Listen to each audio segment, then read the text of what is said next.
गहराई से नहीं जुड़े होंगे जितनी गहराई से विज्ञान के शिक्षक विद्यार्थी हों या प्रौद्योगिकी के शिक्षक विद्यार्थी हों या वाणिज्य के शिक्षक विद्यार्थी हों।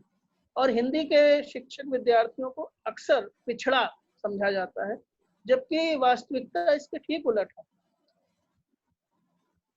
हिंदी के शिक्षक और विद्यार्थी भी तकनीक से उतनी ही गहराई से जुड़े हुए हैं और उतना ही महत्वपूर्ण योगदान शिक्षण, अध्ययन, अध्यापन में कर रहे हैं जितना कि अन्य विषयों के शिक्षक और विद्यार्थी। इसका प्रमाण हमारे सामने आज स्वयं उपस्थित है कि चित्रकूट में बैठे हुए नीरज गुप्ता जी कोरोना के संकट में साहित्य विषय पर एक व्याख्यान की श्रृंखला चला रहे हैं और इसमें देश के महत्वपूर्ण शिक्षकों, प्राध्यापकों को आमंत्रित कर आपसे जुड़ने का अवसर दे रहे हैं। तो ये नहीं कहा जा सकता कि हिंदी के शिक्षक और विद्यार्थी आज के इस युग में प्रौद्योगिकी के क्षेत्र में पिछड़े हैं। ये तो हुई मोटे तौर पर हिंदी और तकनीकी के संबंधों की बात।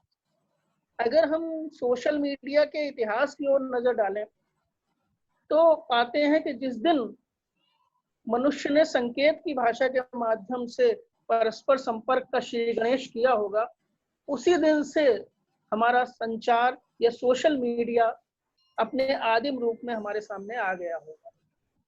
आप सब जानते हैं देवर्षि नारद खबरी के रूप में, विश्व के पहले पत्रकार के रूप में दुनिया में जाने जाते हैं। वो भी सोशल मीडिया के ही एक संवाहक के रूप में उस समय हमारे सामने आया करते थे। भारत में हम सब जानते हैं कि जब युद्ध होता था तो शंख बजाकर युद्ध का प्रारंभ और शंख बजाकर ही युद्ध का समापन किया जाता था। इससे भी एक संकेत की भाषा के माध्यम से यह स्पष्ट हो जाया करता था कि शंख बजने पर युद्ध प्रारंभ करना है और शंख बजने पर ही युद्ध का समापन करना है। इस तरह के बहुत सारे और भी संकेत हमने अपने प्राचीन समय से देखे हैं। कबूतरों द्वारा संदेश का भेजा जाना, रेशमी वस्त्रों पर संदेश लिखकर भेजा जाना, अश्वारोहियों के माध्यम से संदेशों का आदान प्रदान, दूतों के माध्यम से संदेशों का आदान प्रदान, जैसे रावण के दरबार में अंगद और हनुमान गए थे, या भगवान श्री कृष्ण महाभारत के युद्ध में शांति दूत के रूप में पांडवों की ओर से गए थे। इस तरह के बहुत सारे जो ये संवाहक रहे हैं संदेशों के, ये सोशल मीडिया के आदिम स्वरूप के रूप में हम पा सकते हैं। अगर हम आधुनिक समय में देखें तो सन 1857 की क्रांति में जो संदेश दिया जाना था उसके लिए रोटी और कमल को चुना गया। तो ये भी एक सोशल मीडिया का आदिम स्वरूप माना जा सकता है जो आधुनिक काल की शुरुआत में हमने देखा। इसके बाद टेलीग्राफ आया और टेलीग्राफ और टेलीग्राम के माध्यम से संदेशों के आदान प्रदान, वास्तव में यह मशीनी संदेशों का आदान प्रदान था जिससे हम कह सकते हैं कि वास्तव में सोशल मीडिया का जन्म हुआ होगा। इसके बाद सन 1960 और 70 के आसपास वैज्ञानिकों ने ईमेल भेजने की शुरुआत की, प्रयास किया और सन 1972 के आसपास इसमें सफलता मिली। आपको हाँ एक बहुत महत्वपूर्ण बात और बता दूं कि 2019 जो अभी हमारा गया वर्ष है वो सोशल मीडिया की 50वीं जयंती का वर्ष था, यानी स्वर्ण जयंती वर्ष। यानी सन 1969 से मशीनी संदेश का वास्तव में सोशल मीडिया के रूप में प्रचार प्रसार शुरू हुआ। और आज जबकि हम 21वीं शताब्दी के दूसरे दशक में पदार्पण कर चुके हैं, तो ऐसे में हमारा सोशल मीडिया कितना आगे बढ़ गया है ये स्वतः स्पष्ट। आज अगर कल्पना करिए कि यही 100 साल पहले के प्लेग जब आया था सन 1920 में, तब की दुनिया और आज की दुनिया में कितना अंतर है। हमने सोशल मीडिया के माध्यम से आज न जाने कितनी जानें बचाई हैं। हमने टीवी, रेडियो, इंटरनेट के विभिन्न उपकरणों के माध्यम से न जाने कितने संदेशों का आदान प्रदान किया है, जिनके माध्यम से ये जो कोरोना काल में हमने अपने को घरों में कैद करके रखा है, बंद करके रखा है, ये सफलतापूर्वक संभव हो पाया है।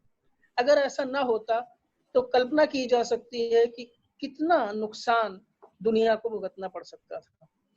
तो ये सोशल मीडिया की ही ताकत है कि जिसके माध्यम से हम न सिर्फ एक दूसरे से जुड़े रह सकते हैं, बल्कि आपातकाल में या आवश्यकता के समय या व्यापार के लिए या खेल के लिए या मनोरंजन के लिए या अध्ययन अध्यापन के लिए इस सोशल मीडिया का बहुत ही मजबूती से इस्तेमाल कर सकते हैं। आज अगर 21वीं शताब्दी के इस कोरोना के समय में जो देश भर में बंदी चल रहा है, इसमें अगर हम देखें तो सोशल मीडिया से अधिक महत्वपूर्ण कोई भी माध्यम नहीं है। इसलिए नहीं है क्योंकि इसने सोशल मीडिया का सही उपयोग करना हमें बहुत अच्छी तरह से सिखाया है। हम आज सोशल मीडिया के माध्यम से कक्षा 1 से लेकर के तकनीकी विषयों तक के विद्यार्थियों को पढ़ा रहे हैं। यह सिर्फ सोशल मीडिया के कारण संभव हुआ है। सोशल मीडिया के माध्यम से ही आज इतने लोग इस कार्यक्रम में भी जुड़े हैं और सोशल मीडिया का लाभ उठाते हुए मेरी बात आप तक पहुंच रही है। जहां तक हिंदी साहित्य में सोशल मीडिया की बात है, तो हिंदी साहित्य की सबसे पहली पत्रिका वेब दुनिया 1997 में आई थी, webdunia.com के नाम से। और उसके बाद तो लगातार सोशल मीडिया पर विभिन्न प्रकार की पत्रिकाएं, पत्र, समाचार पत्र, जर्नल आदि आते रहे और नहीं रहे, बल्कि उन्होंने साहित्य के क्षेत्र में बहुत ही महत्वपूर्ण भूमिका का निर्वहन किया। आज कुछ नहीं तो लगभग 1 लाख के आसपास ऐसी पत्रिकाएं हैं या शोध पत्र के लिंक हैं जिनको आप पढ़कर सिर्फ सोशल मीडिया ही नहीं बल्कि हिंदी साहित्य के बारे में भी अपनी समझ को विकसित कर सकते हैं। चाहे न्यूजीलैंड में बैठे हुए रोहित कुमार हैप्पी हों, चाहे शारजाह में बैठी हुई पूर्णिमा बर्मन हो, चाहे भारत में बैठे हुए ललित कुमार हों। ललित कुमार जी का जिक्र विशेष रूप से मैं इस संदर्भ में करना चाहूंगा। ललित कुमार जी ने 2 महत्वपूर्ण काम किए हैं। उन्हें अगर हम अमर कोश की भांति, जैसे अमर कोश अमर सिंह ने लिखा था, दुनिया का पहला थिसॉरस, वैसे ही वे दुनिया के पहले हिंदी के साहित्य संकलक हैं। उन्होंने कविता कोश और गद्य कोश, ये 2 लिंक हमको दिए हैं और इन लिंक के माध्यम से आप पुराने से पुराने और नए से नए कवि और लेखक की रचनाएं ऑनलाइन पढ़ सकते हैं। गद्य कोश में गद्य है, कविता कोश में कविताएं हैं।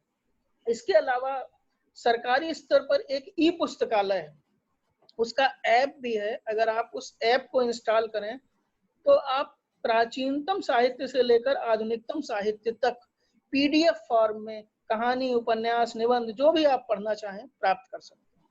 और हिंदी में, ये सब मैं हिंदी की बात अब शुरू किया है, मैंने हिंदी की बात आपसे कर रहा हूं। तो ई पुस्तकालय एक बहुत ही महत्वपूर्ण लिंक है जिसके माध्यम से हम हिंदी साहित्य का अध्ययन अध्यापन कर सकते हैं, उपन्यास पढ़ सकते हैं, कहानियां पढ़ सकते हैं और उन पर बात कर सकते हैं। और यही नहीं, संदर्भ पुस्तकें भी वहां पर बहुत अधिक संख्या में, प्रभुत मात्रा में मौजूद हैं, जिनको आप पढ़कर या डाउनलोड कर, इंस्टॉल कर, अध्ययन कर अपने ज्ञान को बढ़ा सकते हैं। एक महत्वपूर्ण अभी हाल ही में लिंक हमारे सामने आया है, वो है नॉट नल। नॉट नल जो ये वेबसाइट है, ये 5 रुपए में कोई भी किताब आपको डाउनलोड करने की सुविधा देता है। कितनी ही बड़ी क्यों ना हो, 5 रुपए में आप इस नॉट नल पर जाइए। और लखनऊ के नीलेश जी हैं, नीलेश श्रीवास्तव जी, वो नॉट नल के माध्यम से पुस्तकें आपको निःशुल्क ही, जैसा समझिए 5 रुपए को कोई बहुत अधिक रकम नहीं होती, और 5 रुपए में आपको देश दुनिया की महत्वपूर्ण हिंदी की पुस्तकों को उपलब्ध कराने का महत्वपूर्ण कार्य कर रहे हैं। प्रतिलिपि एक ई लिंक है। प्रतिलिपि पर जाकर आप बहुत सारी हिंदी के साहित्य की जानकारी प्राप्त कर सकते हैं। हिंदी के बड़े लेखकों, कवियों, समीक्षकों के इंटरव्यू, भेंट वार्ता, साक्षात्कार या उनको जो दी गई प्रश्नावली, उनके उत्तर आदि उसमें प्रभुत मात्रा में आप प्राप्त कर सकते हैं। शोध गंगा की जरूर चर्चा आपसे करना चाहूंगा। जो हमारे शोधार्थी हैं उनके लिए सर्वाधिक महत्वपूर्ण है, क्योंकि ये सरकार का एक लिंक है शोध गंगा। और शोध गंगा में आप अभी तक जितनी भी शोध हुई है उनमें जो उनकी वेबसाइट पर अपलोड हैं लिंक, उनके माध्यम से आप पुरानी शोध की पांडुलिपियां कह लीजिए या पूरी थीसिस कह लीजिए, आप प्राप्त कर सकते हैं। और थीसिस ही नहीं प्राप्त कर सकते हैं, यह भी प्राप्त कर सकते हैं कि वहां पर उससे संबंधित और क्या शोध हो रहा है, उनकी जानकारी भी आप प्राप्त कर सकते हैं और अपने शोध को और अधिक महत्वपूर्ण या समृद्ध बना सकते हैं। इसके अतिरिक्त एक लिंक है समालोचन। समालोचन में देश के जाने माने कवि, लेखक, समीक्षक अपनी कविताएं, समीक्षा, आलोचना शेयर करते हैं और उनके माध्यम से आप देश के महत्वपूर्ण लोगों को न सिर्फ पढ़ सकते हैं बल्कि उनकी समीक्षाएं भी आप पढ़कर अपने ज्ञान में अभिवृद्धि कर सकते हैं। महात्मा गांधी अंतरराष्ट्रीय हिंदी विश्वविद्यालय वर्धा ने हिंदी समय के नाम से एक वेबसाइट लिंक बनाया है, जो उनकी वेबसाइट पर भी उपलब्ध है और अलग से भी उपलब्ध है। तो अगर आप चाहें तो वहां पर जाकर भी भारत के हिंदी के प्रमुख महत्वपूर्ण लेखकों की रचनाओं को पढ़ सकते हैं, उनसे संबंधित समीक्षाएं पढ़ सकते हैं और महत्वपूर्ण आलोचना की पुस्तकें या आलोचना के लेख या समकालीन समीक्षक क्या लिख रहे हैं और उनकी दृष्टि क्या है कवियों, लेखकों को पढ़ने की, उसके बारे में महत्वपूर्ण जानकारियां आप हासिल कर सकते हैं। आज तकनीक ने हमें इतना निकट ला दिया है कि हम प्रत्यक्ष रूप में अपने प्रिय लेखकों, कवियों से वार्तालाप कर सकते हैं, उनकी समीक्षा, आलोचना कर सकते हैं, उनके संपर्क में आ सकते हैं। उनके महत्वपूर्ण माध्यम पहले क्या हुआ करते थे? Telephone number. अगर आपके पास टेलीफोन नंबर है तो आप उनसे संपर्क कर सकते थे और उनकी जानकारी या उनसे बातचीत या उनकी जो भी विचारधारा है उससे परिचय प्राप्त कर सकते थे। और उससे भी पुराना अगर तरीका होता था तो आप उनके आवास पर जाकर उनसे मिलें या कार्यालय में जाकर मिलें, ये हुआ करता था। लेकिन टेक्निक ने उसे और आसान बनाया और मोबाइल नंबर एक आपके पास विकल्प के रूप में आया। अब उसकी भी आवश्यकता नहीं है। अब आप सोशल मीडिया के विभिन्न प्लेटफॉर्म, चाहे वो फेसबुक हो, चाहे वो इंस्टाग्राम हो, चाहे वी चैट हो, शेयर चैट हो, बहुत सारे प्लेटफॉर्म हैं, यहाँ तक कि व्हाट्सएप हो, इनके माध्यम से आप, व्हाट्सएप में तो फिर भी आपको फोन नंबर की आवश्यकता है, लेकिन अन्य माध्यमों में फोन नंबर की भी आवश्यकता नहीं है। आप सर्च इंजन में डालें फेसबुक के और शेयर चैट, स्नैपचैट वगैरह के, और आपको वो लेखक अगर उस सोशल मीडिया मंच पर उपलब्ध है तो उसकी पूरी जानकारी मिल जाएगी और आप मैसेंजर के माध्यम से उनसे बात कर सकते हैं और उनकी राय हासिल कर सकते हैं। तो आज तकनीक ने हमको बहुत ही नजदीक ला दिया है। आज हम अमेरिका में बैठे हुए व्यक्ति से भी वैसे ही बात कर सकते हैं जैसे आपसे बात कर रहे हैं।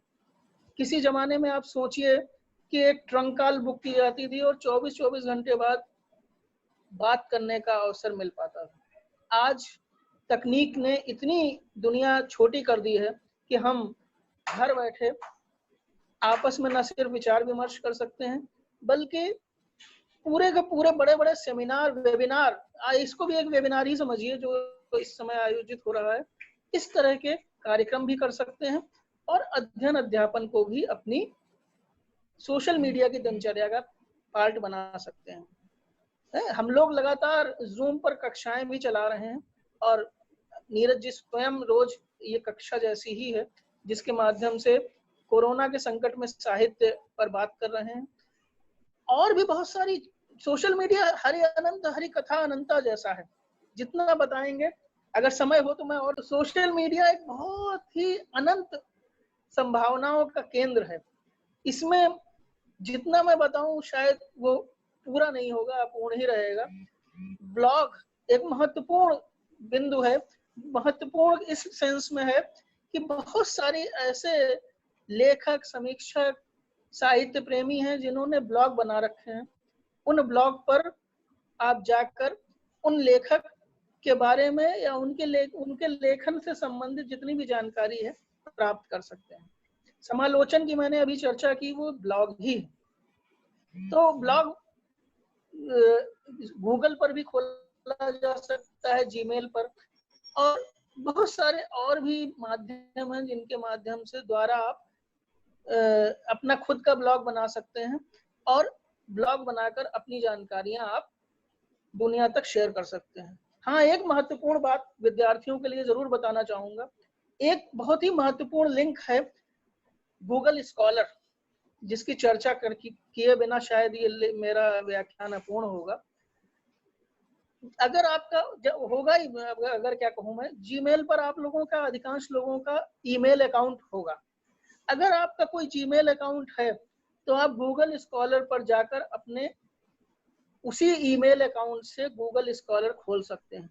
और गूगल स्कॉलर की खूबी मैं आपको बता दूं कि गूगल स्कॉलर पर जितने भी देश के प्राध्यापक हैं, उनके महत्वपूर्ण जिनकी जानकारी है उनकी बात कर रहा हूँ, सबको जानकारी नहीं होगी। गूगल स्कॉलर पर उनके शोध पत्रों, पुस्तकों, व्याख्यानों के लिंक आपको मिलेंगे, पुस्तकों के लिंक आपको मिलेंगे।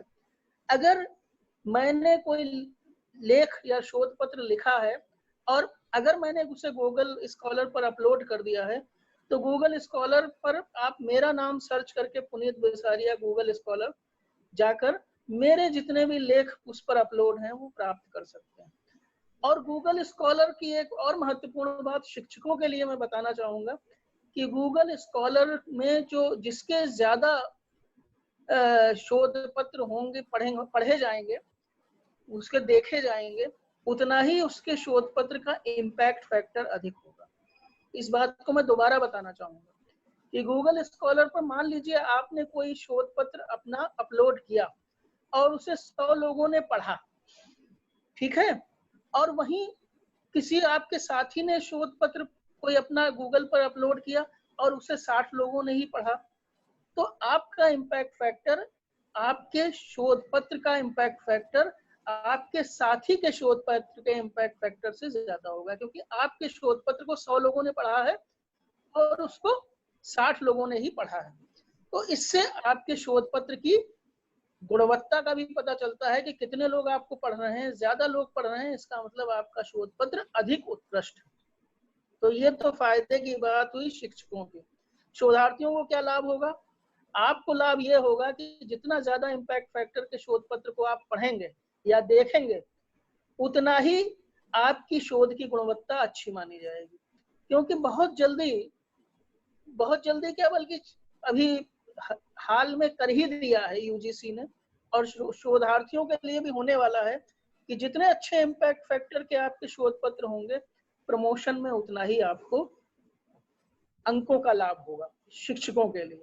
और यही फायदा हमारे शोधार्थियों को जब कभी वे नौकरी में इंटरव्यू देने के लिए जाएंगे तो वहां पर मिलेगा।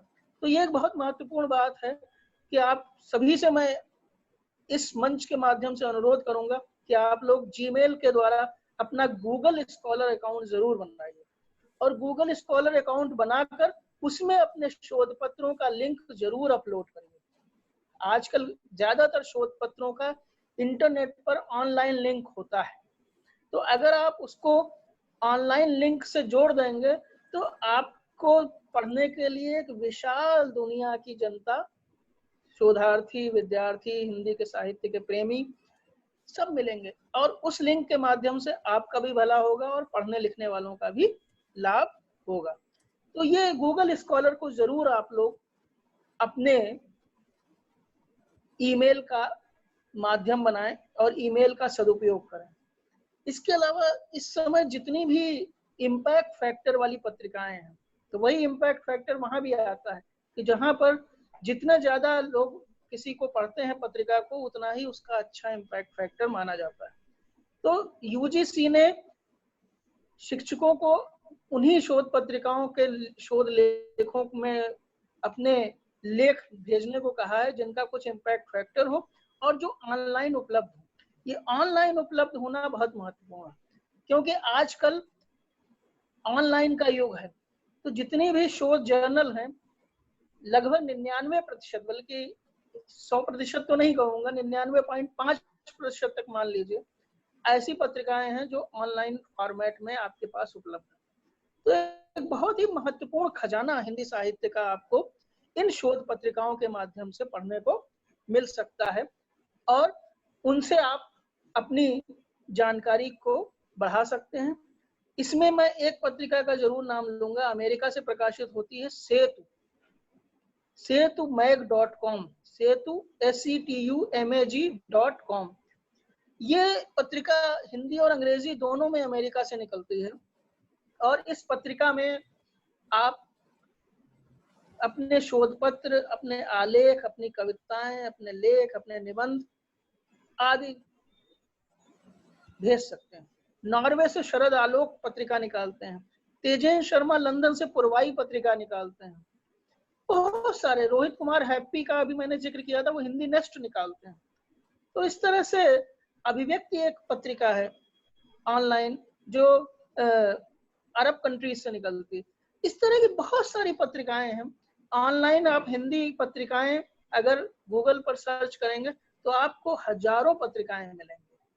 बहुत सारे व्हाट्सएप पर साहित्यिक समूह बने हुए हैं, उन साहित्यिक समूहों से जुड़कर आप अपनी साहित्य के ज्ञान में अभिवृद्धि कर सकते हैं। इसके अलावा YouTube पर बहुत सारे लेखकों के चैनल बने हुए हैं। आप में से बहुत से लोगों को पता हो, टीवी के जितने भी साहित्यिक कार्यक्रम हैं सब YouTube चैनलों पर उपलब्ध हैं। चाहे वो राज्यसभा टीवी पर प्रसारित होने वाला विरासत कार्यक्रम हो, चाहे दूरदर्शन पर प्रसारित होने वाला पत्रिका कार्यक्रम हो, ये सब आपको YouTube पर वीडियो फॉर्मेट में प्राप्त होंगे। कोई भी लेखक या कोई भी कवि या कोई भी साहित्यकार या कोई भी हिंदी का प्रेमी अपना YouTube चैनल खोल सकता है, यही Gmail अकाउंट के माध्यम से, और खोलने के बाद कोई भी वीडियो उस पर अपना अपलोड कर सकता है।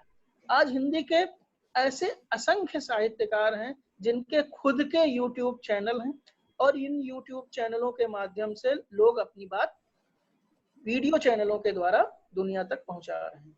एक और महत्वपूर्ण बात, फेसबुक लाइव के माध्यम से बहुत सारे कार्यक्रम इस कोरोना काल में भी हो रहे हैं, व्याख्यान हो रहे हैं, जिनमें कोई भी जाकर जुड़ सकता है।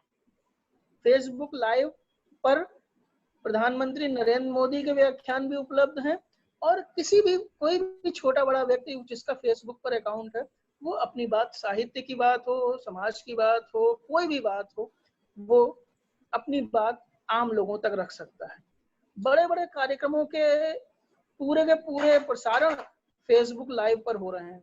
अभी आपको जानकारी हो या ना हो, अभी विगत दिनों 28-29 फरवरी और 1 मार्च को झांसी में बुंदेलखंड लिटरेचर फेस्टिवल हुआ था। उसका सीधा प्रसारण फेसबुक लाइव पर हुआ और उसे 50 लाख से अधिक लोगों ने देखा, जिससे आपके बुंदेलखंड के साहित्य के बारे में लोगों की जानकारी बढ़ी। तो इस तरह से सोशल मीडिया एक बहुत ही महत्वपूर्ण प्लेटफॉर्म है, और हिंदी साहित्य को बढ़ाने में इसका जो योगदान है उसके बारे में सिर्फ मैं यही कहूंगा कि हम कल्पना नहीं कर सकते कि कितना ताकतवर ये प्लेटफॉर्म है।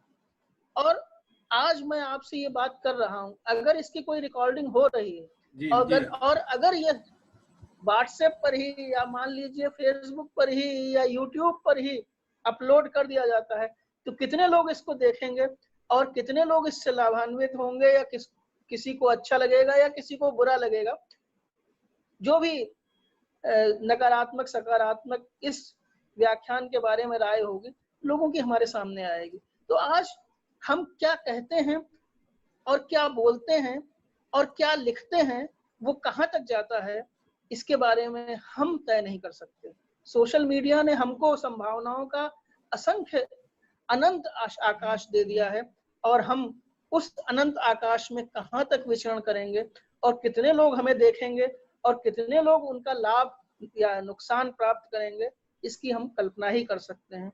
तो सोशल मीडिया एक बहुत ही ताकतवर अस्त्र है, आप लोग इसका सकारात्मक इस्तेमाल करें और न सिर्फ खुद इस्तेमाल करें बल्कि दूसरे द्वारा प्रयुक्त की गई सामग्री जो सॉफ्टवेयर फॉर्मेट में आपके सामने उपलब्ध है उससे लाभान्वित हों, तो शायद हिंदी साहित्य का आप बहुत बड़ा भला करेंगे, उपकार करेंगे।